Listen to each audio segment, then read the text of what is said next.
سلام دوستان، امروز تور پیاده روی کاخ گلستان رو داریم. خوشحال میشم همراه من باشین.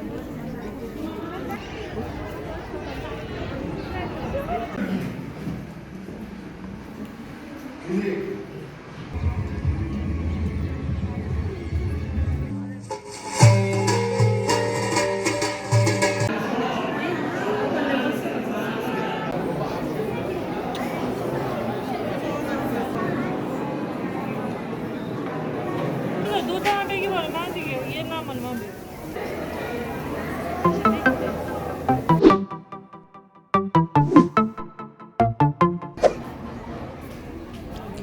کاخ گلستان یکی از بناهای تاریخی شهر تهرانه و مجموعه سلطنتی سابق قاجاریه در پایتخت ایران، شهر تهران واقع شده.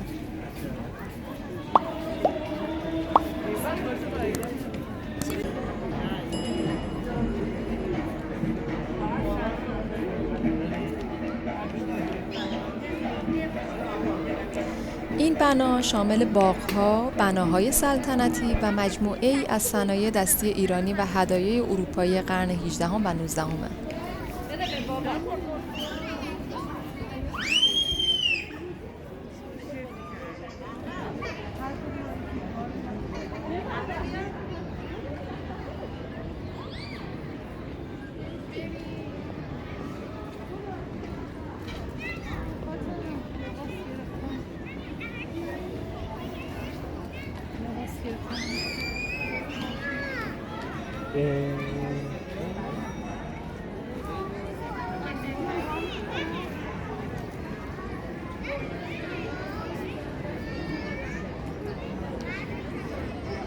خوش اومدین، بفرمایید عکس با لباسای قاجاری.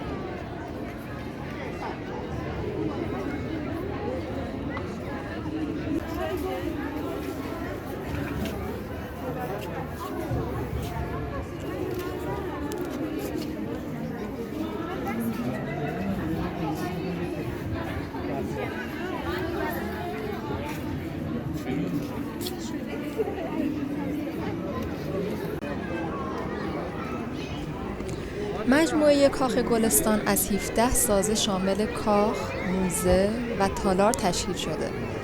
این کاخ‌ها برای بسیار از مناسبت‌ها مانند تاجگذاری و جشن‌های مهم استفاده می‌شده.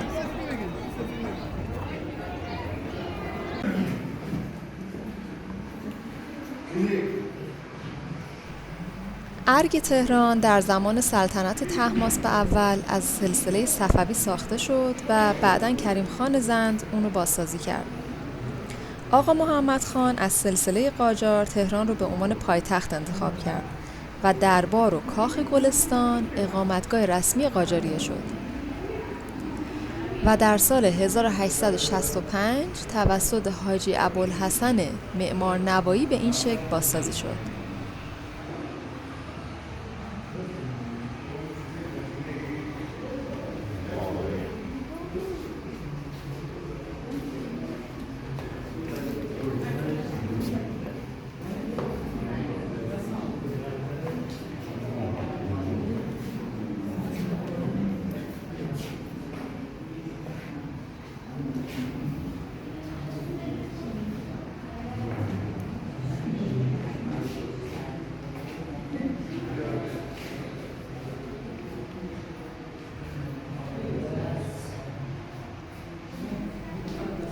از دوران پهلوی کاخ گلستان برای پذیرایی‌های رسمی سلطنتی استفاده می‌شد و خاندان پهلوی کاخ خودشونو که همون کاخ نیاوران هست رو ساختند. مهمترین مراسمی که در دوره پهلوی در کاخ برگزار شد تاجگذاری رضا شاه بر تخت مرمر و تاجگذاری محمد رضا پهلوی در تالار موزه بود.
ویدیویی که شما دارین مشاهده میکنین پارت 2 از تور پیاده روی کاخ گلستانه و اگر میخواین پارت اول رو ببینید میتونین به چنل من سر بزنین که البته لینکش رو این بالا گذاشتم براتون که میتونین پارت اول رو اونجا مشاهده کنین.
Ben dedim benim Mersin'den geç ki ben onu bağıran dedim Mersin'de bir bak.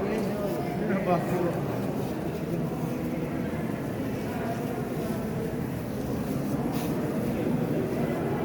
Nasıl diyeceğim ki o da çünkü Sağ.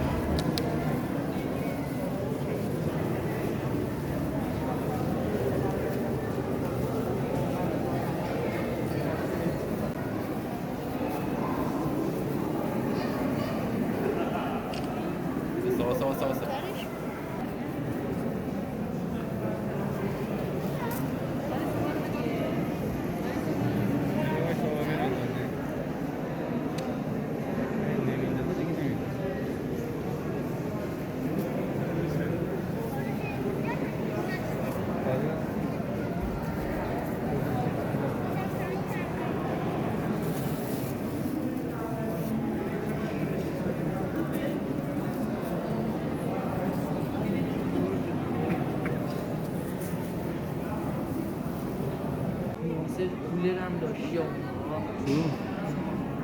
کولر داشتی من هنوز ولی باباش میومد خاموش میکرد میرم ساعت ها